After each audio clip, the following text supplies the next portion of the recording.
आज इस क्लास में हम आर्यों के बारे में डिस्कस करेंगे। यदि आप इस क्लास के अंत तक बने रहेंगे तो इस क्लास के थ्रू आउट आपको क्या क्या सीखने को मिलेगा। इसके थ्रू आउट आप इस ओल्ड एनसीईआरटी राम शरण शर्मा की बुक के पढ़ने के तरीके को सीख सकते हैं। एनसीईआरटी के कॉन्सेप्ट, एनसीईआरटी के फैक्ट से यूपीएससी और स्टेट पीसीएस एग्जाम में क्वेश्चंस पूछने का जो मल्टीपल अप्रोच होता है जो मल्टीपल एंगल होता है, आप उससे सीख पाएंगे। यदि आपको ये एनसीईआरटी की बुक समझ में नहीं आती तो धीरे धीरे आपको एनसीईआरटी की बुक भी समझ में आने लगेगी। यदि आपको शॉर्ट नोट्स बनाना नहीं आता तो धीरे धीरे आपको शॉर्ट नोट्स बनाना भी आ जाएगा। यदि आप रेगुलर बेसिस पे इस क्लास को फॉलो करते हैं और वीडियो के अंत तक बने रहते हैं।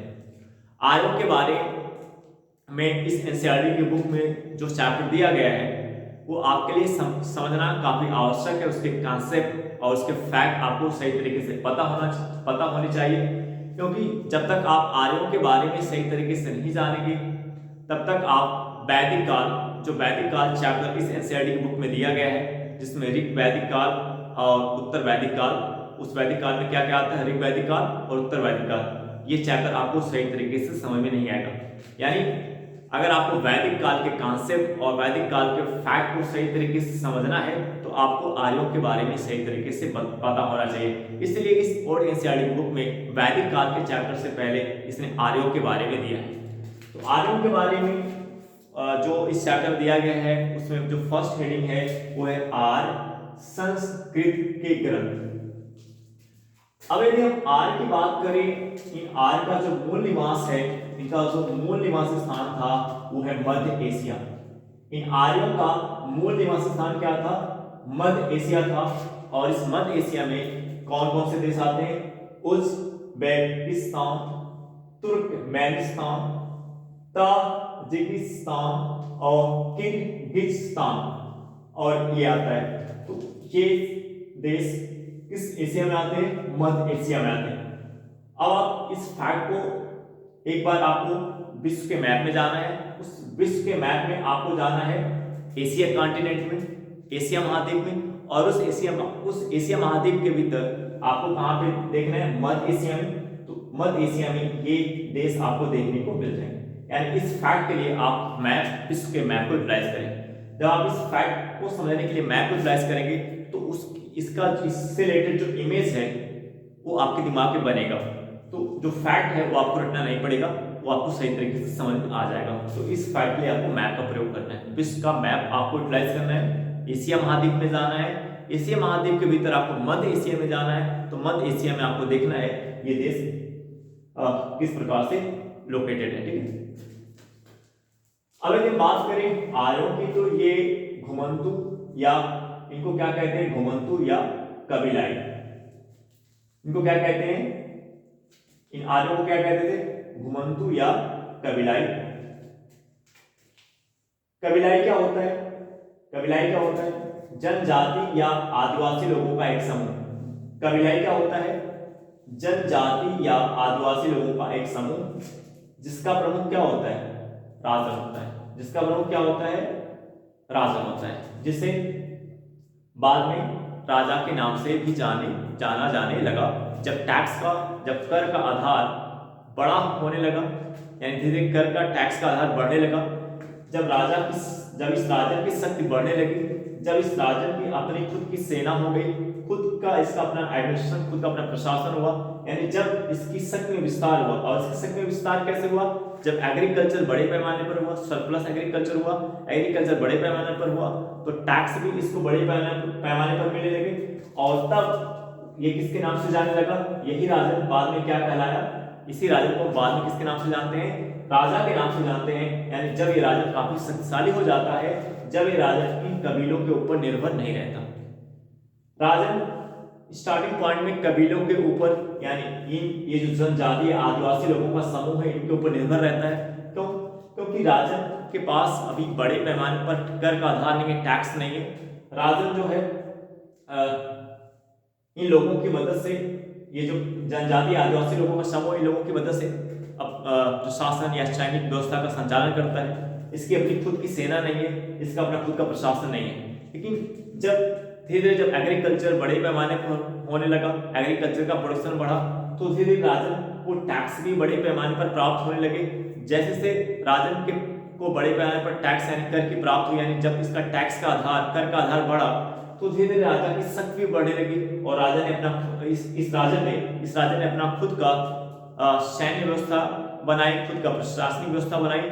और जब इसकी शक्ति में काफी वृद्धि हुई तो यही जो राजा है किसके नाम से जाने लगा, राजा के नाम से जाना जाने लगा। ठीक है, यदि हम बात करें आर्य की, तो इस आर्य शब्द का अर्थ क्या होता है? आर्य शब्द का अर्थ होता है श्रेष्ठ। आर्य शब्द का अर्थ क्या होता है? श्रेष्ठ। ये जो आर्य है खुद को श्रेष्ठ मानते थे, ये जो आर्य है खुद को श्रेष्ठ मानते थे। ये जो आर्य है, आर्य शब्द का अर्थ क्या होता है? श्रेष्ठ होता है। ये खुद को श्रेष्ठ मानते थे। यदि हम आर्य संस्कृत के ग्रंथ की बात करें तो ग्रंथ में के अंतर्गत मोस्ट इंपोर्टेंट फैक्ट दिया गया है जो यूपीएससी और स्टेट पीसी एग्जाम में क्वेश्चन बनेगा, एक इंपॉर्टेंट एंगल है। तो इस आर्य संस्कृत के ग्रंथ में फर्स्ट ग्रंथ कौन आता है? ऋग्वेद। ऋग्वेद इसकी टाइमलाइन क्या है? ईसा पूर्व 1500। इसकी टाइमलाइन है ईसा पूर्व 1500। इसे हम वैदिक ग्रंथ के नाम से भी जानते हैं। इस ऋग्वेद को हम वैदिक ग्रंथ के नाम से भी जानते हैं। सेकंड क्या आता है? Z Avesta. जेड अवेस्ता, इसे हम ईरानी ग्रंथ भी कहते हैं। सेकंड क्या है? जेड अवेस्ता, जिसे हम ईरानी ग्रंथ के नाम से जानते हैं। ये किस क्षेत्र में है? ये जेड अवेस्ता किस क्षेत्र का ग्रंथ है? ईरान क्षेत्र का है। ईरान क्षेत्र का ग्रंथ इसलिए हम ईरानी ग्रंथ कहते हैं। अब देखिए ईरान आ रहा है तो मैं जब ईरान की बात कर रहा हूं तो ईरान जो देश है ये आपके दिमाग में, आपके दिमाग में होना चाहिए विश्व के मैप में कहां पे है। तो जो ईरान है ये भी आपको एशिया कॉन्टिनेंट, एशिया जो महाद्वीप है, एशिया महाद्वीप में आपको ये ईरान देश देखने को मिलेगा। तो इस बात के लिए भी आपको मैप यूटिलाइज करना है। तो एक पॉइंट क्लियर हो रहा है, अगर आप history class daily regular basis पे देखते होंगे तो आपको चीज क्लियर हो गया होगा कि हिस्ट्री अगर आप पढ़ रहे हो तो हिस्ट्री के लिए पढ़ते समय आपके पास मैप होना चाहिए।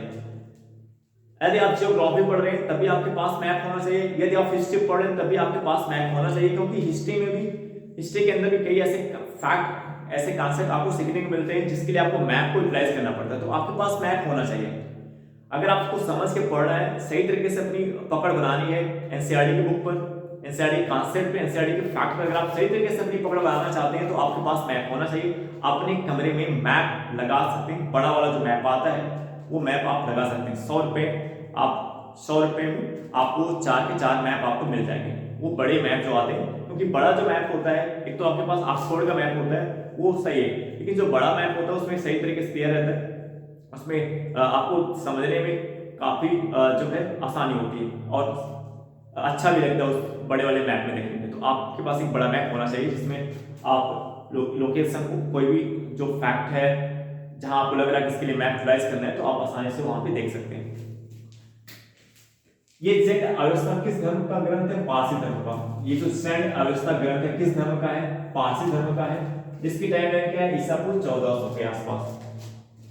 जेड अवस्था ग्रंथ ईरान क्षेत्र का है, किस धर्म से संबंधित है? पारसी धर्म से। इसकी टाइमलाइन क्या है? ईसा पूर्व 1400 के आसपास का।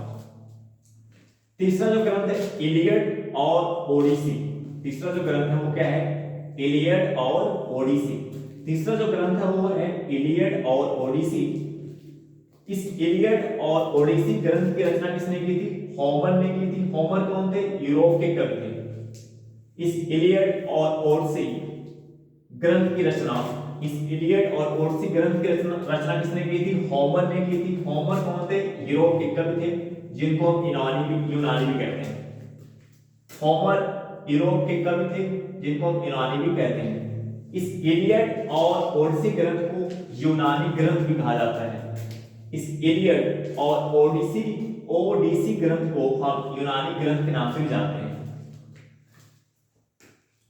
तो ये जो यूनानी शब्द है, ये यूनानी शब्द जिसको इंग्लिश में ग्रीक भी कहते हैं, इस यूनानी शब्द को इंग्लिश में क्या बोलते हैं? ग्रीक कहते हैं। ये शब्द किसके लिए प्रयोग होता है? यूनानी शब्द किसके लिए प्रयोग किया जाता है? यूरोप वासियों के लिए। यूनानी या ग्रीक शब्द किसके लिए प्रयोग करते हैं? यूरोप के लोगों के लिए। इसलिए इस होमर को हम यूनानी भी कहते हैं। और इस इलियड और ओडिसी ग्रंथ की रचना किसने की? होमर ने की। और इस इलियड और ओडिसी ग्रंथ को हम यूनानी ग्रंथ के नाम से भी जानते हैं। तो आपने देखा कि ऋग्वेद को हम वैदिक ग्रंथ कहते हैं, ज़ेड अवस्था को हम ईरानी ग्रंथ कहते हैं, इलियड और ओडिसी को हम यूनानी ग्रंथ कहते हैं। तो एक एंगल ये भी क्वेश्चन बनने का हुआ। अब यदि हम इन ग्रंथों के सांस्कृतिक विषय की बात करें, यदि हम इन ग्रंथ के सांस्कृतिक विषय की बात करें, जो मोस्ट इंपॉर्टेंट एंगल है क्वेश्चन बनने का। और वैदिक काल, अभी हमने आपको बताया कि अगर हमें वैदिक काल के चैप्टर को सही तरीके से समझना है तो आर्यों के बारे में हमें सही तरीके से पता होना चाहिए। तो ये जो आर्यों के जो ग्रंथ है, जो इनका सांस्कृतिक विषय है, ये मोस्ट इंपॉर्टेंट एंगल है। जब आपको आर्यों के सांस्कृतिक विषय के बारे में समझ आ जाएगा सही तरीके से, तो वैदिक काल का चैप्टर आपको बहुत सही तरीके से समझ में आएगा, उसके कॉन्सेप्ट और उसके फैक्ट आपके सही तरीके से क्लियर हो जाएंगे। तो यदि हम आर्यों के ग्रंथ की बात करें, तो इन आर्यों के ग्रंथ में ये जो ग्रंथ आप देख रहे हैं, और आप इन तीनों ग्रंथ से आप देख रहे हैं, ये सभी ग्रंथ अलग अलग क्षेत्र से संबंध रखते हैं। जैसे ऋग्वेद जो वैदिक ग्रंथ है, ये भारत से संबंध रखता है। ज़ेड अवस्था ये ईरान से संबंध रखता है। और इलियड और ओडिसी की बात करें तो ये यूरोप से संबंध रखता है। तो अब ये तीन ग्रंथ आप देख रहे हैं, ये अलग अलग क्षेत्र से संबंध रखते हैं। और इन तीनों ग्रंथों का जो सांस्कृतिक विषय है वो क्या क्या है? ये लोग तांबा और कांस्य का प्रयोग करते थे। इन ग्रंथों से पता चलता है कि ये लोग किसका प्रयोग करते थे? तांबा और कांस्य का उपयोग करते थे। कांस्य किसका बना होता है? तांबा और टिन का बना होता है। कांस्य किसका बना होता है? तांबा और टिन का बना होता है। इन ग्रंथों में हमें लौह का उल्लेख मिलता है। इन ग्रंथों में हमें तांबा और कांस्य का उपयोग के उपयोग की जानकारी प्राप्त होती है। कांस्य क्या होता है? तो तांबा और टिन के मिश्रण से बना होता है। लौह का उल्लेख मिलता है। इन ग्रंथों में लौह का भी उल्लेख मिलता है। इन ग्रंथों में हमें लौह का भी उल्लेख मिलता है। कृषि और पशुपालन का भी उल्लेख मिलता है। इसके साथ ही साथ जलवायु के बारे में जानकारी प्राप्त होती है। इन ग्रंथों से हमें आर्यों के जलवायु के बारे में जानकारी प्राप्त होती है। यदि हम आर्यों की जलवायु की बात करें तो इनकी जलवायु समशीतोष्ण जलवायु थी। आर्य जो थे, ये जो आर्य थे किस जलवायु में रहते थे? ये जो आर्य हैं किस जलवायु में रहते थे? कि क्लाइमेट क्या था इनका? जलवायु क्या था? समशीतोष्ण। समशीतोष्ण क्या होता है? समशीतोष्ण जलवायु। जिस क्षेत्र की जलवायु समशीतोष्ण होती है, वहां के दिन के और रात के तापमान में जो अंतर होता है वो काफी कम होता है। जिन क्षेत्र की जलवायु समशीतोष्ण होती है, वहां के दिन और रात के तापमान में जो अंतर होता है वो काफी कम होता है। मतलब ना तो वहां ज्यादा गर्मी होती है, ना तो ज्यादा वहां ठंडी होती है। जिन क्षेत्र की जलवायु क्या होती है? समशीतोष्ण होता है, वहां के दिन और रात के तापमान में जो अंतर होता है वो काफी कम होता है। यानी वहां पे ना तो ज्यादा गर्मी पड़ती है, ना तो ज्यादा ठंडी पड़ती है। तो इन ग्रंथों से हमें यह भी पता चलता है कि आर्यों की जलवायु क्या है, आर्य किस क्लाइमेट में रहते थे, किस जलवायु में रहते थे। मोस्ट इंपॉर्टेंट एंगल क्वेश्चन बनने का। इसके साथ ही साथ आर्य घोड़े पालते थे, धनुष और तीर का इस्तेमाल करते थे। आर्य घोड़े पालते थे, आर्य धनुष और तीर का इस्तेमाल करते थे। पुरुष प्रधान आर्यों का जो समाज था वो क्या था? पुरुष प्रधान था। आर्यों का जो समाज था वो क्या था? पुरुष प्रधान था। यानी जो राजा बनता था वो कौन होता था? वो पुरुष यानी जो राजा का जो बेटा है वही राजा बनता था। अगर राजा की बेटी है तो वो राजा नहीं बनेगी। अगर हम कह रहे हैं कि जो आर्यों का समाज क्या है? पुरुष प्रधान है। यानी अगर राजा की एक पुत्री है और राजा के एक पुत्र है तो राजा कौन बनेगा? पुत्र बनेगा। पुत्री को राजा नहीं बनाया जाएगा। तो आर्यों का जो समाज है क्या है? पुरुष प्रधान समाज है। और क्या हमें इन ग्रंथों से पता चलता है? मृत शरीर इस सांस्कृतिक विषय से क्या है, क्या पता चलता है इनके बारे में? मृत शरीर को दफनाना और शवों को जलाने की प्रथा अपनाई। ये मृत शरीर को दफनाते भी थे और शवों को जलाने की प्रथा भी अपनाई। ये जो आर्य लोग थे, ये जो आर्य लोग थे, ये मृत शरीर को दफनाते हुए थे और शवों को जलाने की प्रथा अपनाई। मृत शरीर को जलाते हुए थी और शवों को दफनाने की प्रथा अपनाई इन्होंने।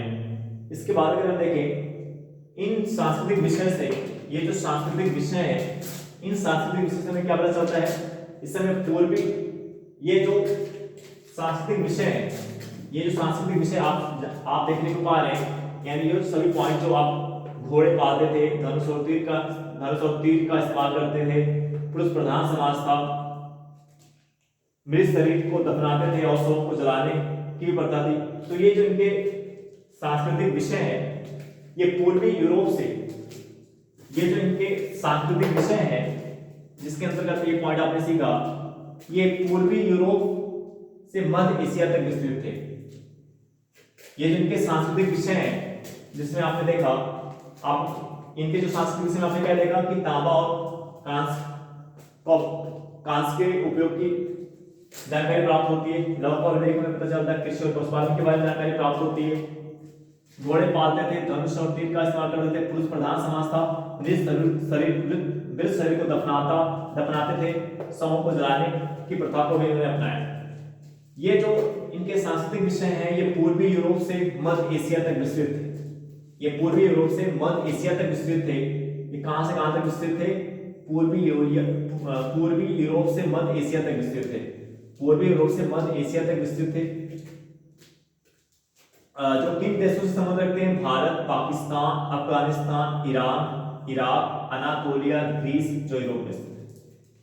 इनके ये जो आर्यों के बारे में ये जो जानकारी आपको प्राप्त होती है, आर्यों के बारे में जो जानकारी आपको प्राप्त होती है, ये कहां से कहां तक विस्तृत थी? पूर्वी यूरोप से मध्य एशिया तक, यानी काफी बड़े क्षेत्र में विस्तृत था। यानी ये आर्यों के बारे में जो आपको आर्यों के सांस्कृतिक विषय के बारे में, इन ग्रंथों से जो आर्यों के सांस्कृतिक विषय के बारे में आपको जानकारी प्राप्त होती है, ये पूर्वी यूरोप से लेकर कहां तक विस्तृत था? मध्य एशिया। पूर्वी यूरोप से लेकर मध्य एशिया तक विस्तृत था। कौन कौन से देश इससे संबंध रखते हैं? Bharat, Pakistan, Afghanistan, Iran, Iraq, Anatolia, Greece, जो कहां स्थित है? यूरोप। आई होप दैट ये क्लास आपको समझ में आई होगी। अब हम आपसे नेक्स्ट क्लास में मिलेंगे।